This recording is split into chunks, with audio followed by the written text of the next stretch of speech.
Alam mo ba na sa IFI ang altar at lansangan ay hindi magkahiwalay na mundo? Sa altar, dinadala natin ang panalangin, pananampalataya at pag-asa ng bayan.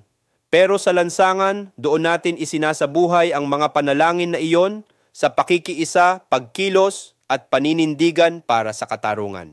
Sa tradisyon ng IFI, ang pagsamba ay walang saysay kung hindi nagbubunga ng malasakit at ang pakikibaka naman ay mauuwi sa galit kung hindi nakaugat sa pananampalataya.